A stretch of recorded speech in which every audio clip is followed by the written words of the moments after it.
میں ایک security guard تھا۔ میرے اکثر ایک شہر سے دوسرے شہر میں تبادلے ہوتے رہتے تھے۔ ایک بار میرا تبادلہ ایک ایسے علاقے میں ہوا جو بہت ہی غیر آباد علاقہ تھا۔ وہاں آبادی نہ ہونے کے برابر تھی۔ ہر طرف جنگلات اور پہاڑ تھے، اور سب سے بڑا مسئلہ اس علاقے کا یہ تھا کہ وہاں موبائل سگنلز بہت کم آتے تھے۔ اس لیے اس علاقے میں تبادلے کے بعد 3 مہینوں تک میرا اپنے گھر والوں سے رابطہ بالکل نہ ہو سکا۔ اور 3 مہینے بعد جب میں چھٹی لے کر گھر کی طرف جا رہا تھا تو میں نے سکون کا سانس لیا کہ کچھ دنوں کے لیے اس علاقے سے آزادی مل گئی۔ میں اپنے علاقے پہنچ چکا تھا، لیکن اس وقت کافی رات ہو چکی تھی اور کوئی رکشہ یا ٹیکسی مجھے نہ مل سکی۔ تو میں نے سوچا اتنا لمبا سفر تو ہے نہیں، پیدل چلتا ہوں۔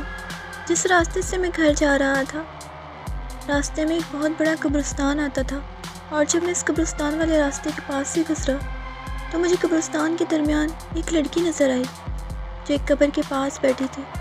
اس لڑکی نے سیاہ چادر اوڑھ رکھی تھی، اس لیے میں اس کا چہرہ نہ دیکھ سکا۔ میں نے گھڑی پر ٹائم دیکھا، رات کے 2 بج رہے تھے۔ میں نے سوچا اتنی رات کو کوئی لڑکی قبرستان میں کیا کر رہی ہے۔ ہمارے علاقے کے قبرستان کے بارے میں آج تک کوئی ڈر خوف والی افواہ نہیں سنی تھی، اس لیے میں بے جھجک اس قبرستان کے اندر چلا گیا اور اس قبر کی طرف گیا جہاں وہ لڑکی کھڑی تھی۔ میں تھوڑا مزید قریب ہوا تو میں نے دیکھا وہ لڑکی قبرستان میں جھاڑو دے رہی تھی۔ میں نے اس لڑکی کو سلام کیا۔ اس لڑکی نے میرے سلام کا جواب دیا اور بولی، کیسے ہیں آپ نوید چاچا؟ میں اس لڑکی کی زبان سے اپنا نام سن کر حیران ہوا۔ میں نے پوچھا، آپ میرا نام کیسے جانتی ہیں بیٹا؟ اس لڑکی نے مسکراتے ہوئے جواب دیا، چاچا آپ مجھے بھول گئے، میں آپ کے دوست کبیر کی بیٹی ہوں، نادیہ۔ میں نے تھوڑا سا ذہن پر زور دیا تو مجھے یاد آیا وہ لڑکی دراصل کبیر کی بیٹی اور ہمارے محلے دار تھے، اور ان سے بہت دور کی رشتہ داری بھی تھی۔ میں نے کہا، ابو اور امی کیسے ہیں بیٹا؟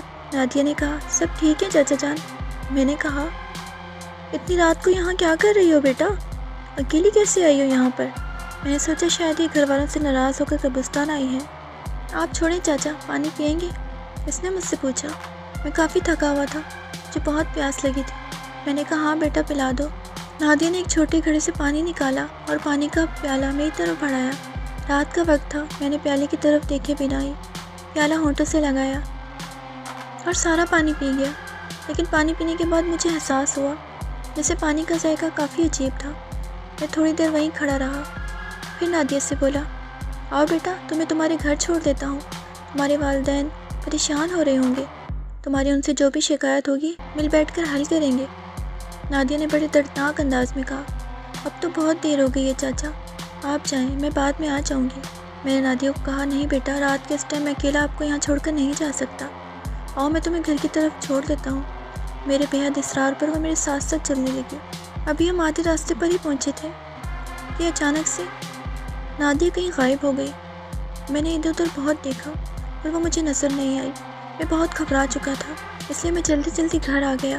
میری بیوی دروازے پر مجھے اچانک دیکھ کر حیران تھی اور کافی خوش بھی۔ میں گھر کے اندر داخل ہوا اور جا کر کمرے میں بیٹھ گیا۔ میری بیوی چائے بنا کر لے آئی۔ کھانا میں راستے میں کھا چکا تھا۔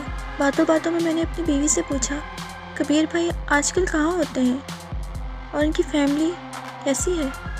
اچانک ان کے ذکر پر میری بیوی حیران ہو کر بولی، وہ تو دوسرے محلے میں چلے گئے تھے، پھر کوئی خاص رابطہ نہیں ہوا، بس 1-2 بار میں ان کے گھر گئی تھی، لیکن ان کا بیٹا میرے خیال میں وابڈہ میں نوکری کرتا ہے۔ باتوں باتوں میں نے بیوی سے یہ جاننے کی کوشش کی کہ ان کی دونوں بیٹیاں کیسی ہیں۔ اب میری بیوی نے جواب دیا، بڑی بیٹی شادی کی تو شادی ہو گئی ہے، اور چھوٹی بیچاری کیا مطلب؟ میری بیوی نے اپنی بات مکمل کرتے ہوئے کہا، چھوٹی بیٹی نادیہ نے 1 ماہ پہلے خودکشی کر لی تھی۔ میں نے صدمے سے اپنی بیوی کو دیکھا اور بے یقینی سے پوچھا، کیا کہہ رہی ہیں آپ؟ نادیہ نے کب خودکشی کی؟ آپ کو غلط فہمی ہو رہی ہوگی، ان کی دوسری بیٹی نے خودکشی کی ہوگی۔ نادیہ کی خودکشی کی بات میں کیسے مان لیتا، کیونکہ تھوڑی دیر پہلے ہی تو میں قبرستان میں نادیہ سے مل کر آ رہا تھا، اور وہ میرے ساتھ ساتھ چلتی ہوئی آدھے راستے تک آئی تھی اور پھر کہیں غائب ہو گئی تھی۔ میری بیوی بولی، مجھے غلط فہمی کیسے ہو سکتی ہے جی، میں خود نادیہ بیچاری کے جنازے پر گئی تھی۔ یہ کہہ کر میری بیوی کمرے سے باہر نکل گئی، اور میرا خوف اور صدمے سے برا حال تھا۔ اگر نادیہ مر چکی تھی تو وہ کون تھی؟ جسے میں نے قبرستان میں دیکھا تھا، اور اس نے تو مجھے پانی بھی پلایا تھا اور آدھے راستے تک میرے ساتھ بھی آئی تھی۔ پھر مجھے یاد آیا کہ اس پانی کا ذائقہ بہت عجیب تھا، اور اس کا کہا ہوا جملہ بھی، جو ابھی تک میرے دل پر نقش ہے۔